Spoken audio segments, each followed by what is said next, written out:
ርብቃ እባላለሁ። ብቻ ሰራተኛ ናት እንዳትለኝ። በጣም ነው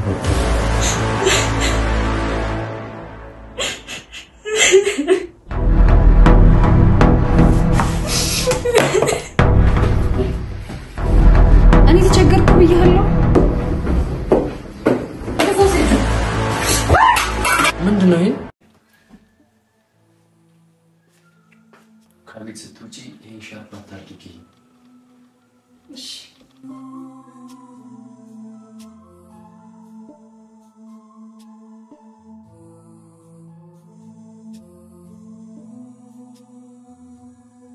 የኔ ልጅ መቼ ተዋወቃችሁ?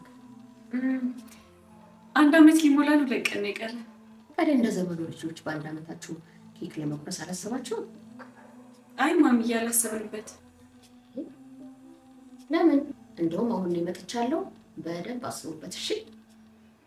እሺ በቃ ቤልን አወራው። እሺ የኔ ልጅ ይምጣና በቃ እኔም አስታውሳለሁ። እሺ ማሚ ልጅሽን ታዲያ እሺ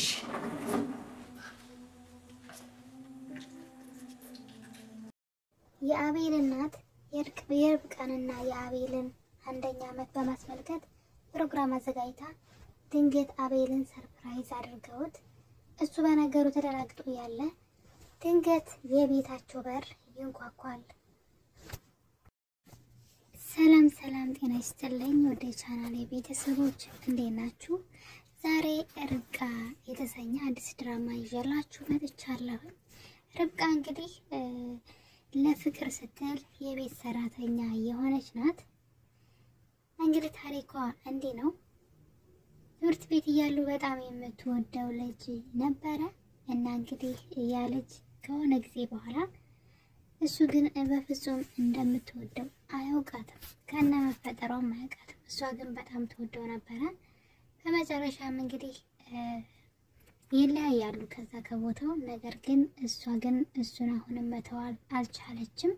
ስለዚህ እሱን ትከታተለው ስለነበረ በመጨረሻ ግን የገዛ ቤቱ ሰራተኛ ሆና ትቀጠራለች።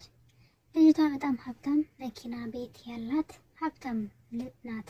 ነገር ግን ሰራተኛ ሆና እሱ ቤት ተቀጥራ ትመጣለች እና እንግዲህ እሱ ግን በፍጹም ማንነቷን እንኳን ሊያውቃት አልቻለም።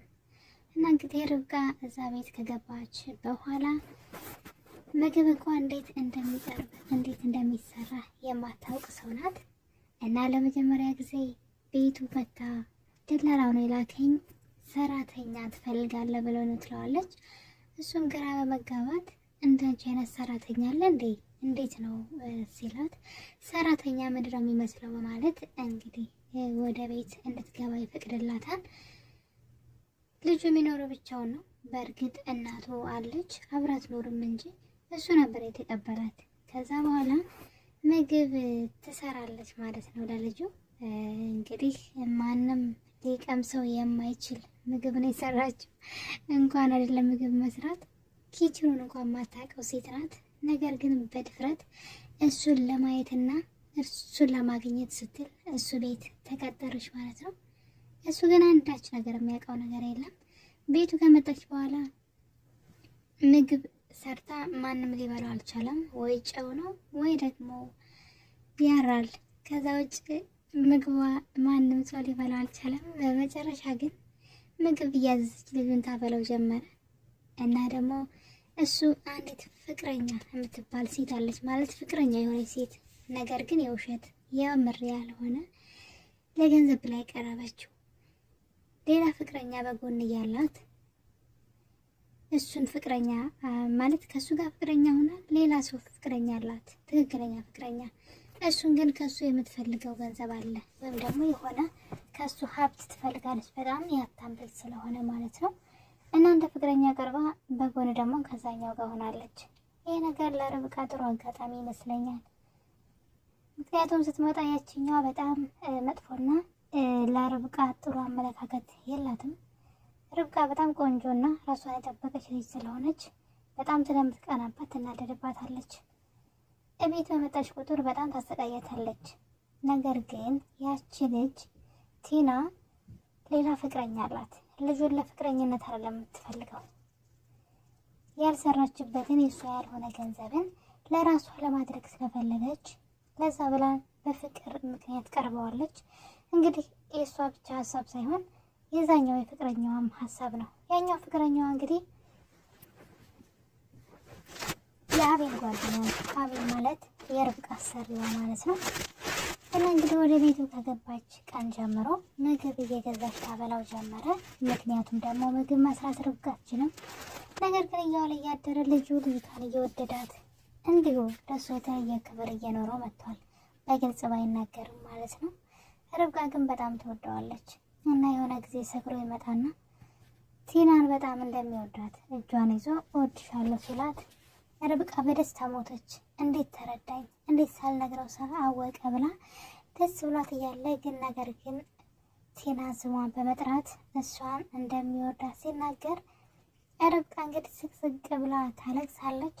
ልፋቴ መቼም አይቀርም፣ አንድ ቀን እንደምወድ ያልቅልኛል በማለት አሁንም ተስፋ ሳትቆርጥ እዛ ቤት የማትፈልገውን ስራ መጥፎ ስራውን ሳይሆን እሷ ያለችበት ሁኔታ የቤት ሰራተኛ እንድትሆን ምንም የሚያስገድዳት ጉዳይ የለም። ማንም ሰው የሰውን ቤት ገብቶ የሚፈጋው ሰው ቤት ውስጥ ትንሽ ትልቁ እየገለመጠና ሰው ቤት ውስጥ የምንሰራው ስለቸገረን ነው እንጂ ያለው ሰው ሌላ አማራጭ ስላለ ማንም ሰው ቤት ገብቶ ሰው ቤት ተቀጥሮ አይሰራም። ምንም ስራ ቢሆንም ስራው ግን ትንሽ ለየት ያለና ስራው ዝቅ ያለ ሆኖ ሳይሆን ሰዎች ዝቅ ስለሚያደርጉን ነው። ስለዚህ አቦታ ለሷ አይመጥናትም። ሀብታም ናት፣ ሁሉ ነገር ያላት ናት። ነገር ግን ለሱ ፍቅር ስትል ሰራተኛ ሆና ተቀጥራለች። እና እንግዲህ በዚህ እንዳሉ ድንገት አንድ ቀን ጓደኛው ይመጣል። አንቺ ስካይላት ሆቴል አይቼሻለሁ ብሎ እንግዲህ በአቤል እና በፍቅረኛው ፊት ይናገራታል። እሷ ግን አይ ተመሳሳይበት ይሆናል እንጂ እኔንም እዛ ሆቴል ልታይኝ አትችልም። ያ የሀብታም ትልቅ የሀብታም ሆቴል ውስጥ እኔ ምን ላደርግ እገባለሁ? እኔ እንደምታይኝ አንዲት ፍሬ ሰራተኛ ነኝ ብላ ተሳስታ ይሆናል ትለዋለች። ልጁ ግን ሊተዋት አልቻለም። በተደጋጋሚ አይቼሻለሁ ሲላት ማለት ነው። እንግዲህ ነገሩን ብታስተባብልም አቤል ግን ምንም ልብ ሊላት አልቻለም። አሁን ላይ ግን ሁለቱ ትንሽ የተገባቡ ይመስለኛል። ያችኛዋ ፍቅረኛው የተባለችው አጭበርባሪዋ ወይም ደግሞ ከሱ የሆነ ነገር ፈልጋ ገንዘብ ሀብቱን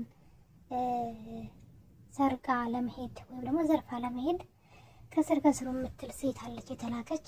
ርብቃን ስታያት የምታንገበግባት ማለት ነው። እና ድንገት አንድ ቀላሊት ርብቃ ወደ መታጠቢያ ቤት ስትሄድ ቲና ከአቤል መኝታ ቤት ወጥታ ስልክ ታወራለች። ፍቅረኛዋ ነበረ። ያን ጉዳይ ጨረሹ ወይ አይበቃሽም ወይ በቃ ነይ ሲላት የኔ ፍቅር ላንተ ስል ምንም ሆናለሁ የሚል ወሬ ስታወራ ድንገት ርብቃ በሩ ላይ ደርሳ ታዳምጣታለች።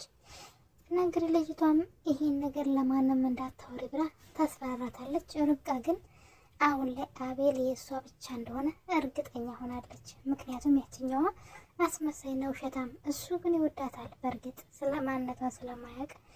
ነገር ግን እሷ ግን አስመሳይና ውሸታም ሴት ናት። ስለዚህ ርብቃ ትልቅ እድል አላት ማለት ነው። እና እንግዲህ በዚህ መሀል እየኖሩ ያለ ድንገት የአቤል እናት ትመጣለች። የአቤል እናት ከሌላ ከአሜሪካ ሀገር ትመጣና አቤልን ሰላም ካለች በኋላ ድንገት ርብቃን ታያታለች። ይቺ ማን ናት ትለዋለች። እሱ ደግሞ እየተቀለሰለሰ መልስ አልሰጣትም። ኦኬ ሚስት ናት እንዴ? ፍቅረኛ ናት? እንዴት ነው የምታምረው? በማለት የአቤል እናት ርብቃን ሙጭጭ አድርጋ በመሳም ማለት ነው የኔ ውድ ልጅ እያለች መንከባከብ ትጀምራለች። ልጁም ደግሞ ፍቅረኛው እንደሆነች አድርጎ ለእናቱ አክት ማድረግ ወይም ደግሞ ልክ ፍቅረኛ ስትል ነው አይደለችም ከማለት ይልቅ ዝምታን ከመረጥ የሆነ ሰው በቃ እንደዚህ ሆነ እንደማለት ነውና በነገሩ ዝም ይልና እናትየዋም የምር ፍቅረኛው ስለመሰለችው ሁለቱም ተስማምተው አሁን ላይ እሷ የሱ ሚስት እንደሆነች ያስመስለው ከእናትየዋ ጋር መኖር ይጀምራሉ ማለት ነው። እናትየዋ በጣም ርብቃን ወደደቻት በጣም። በመጨረሻም እንግዲህ እናትየዋ አቤልና ርብቃ አብረው እንዲወጡ ልብስ እንዲገዛላትና አብረው ብቻ ህይወታቸውን አብረው እንዲኖሩ በግድ እያደረገች ትገኛለች።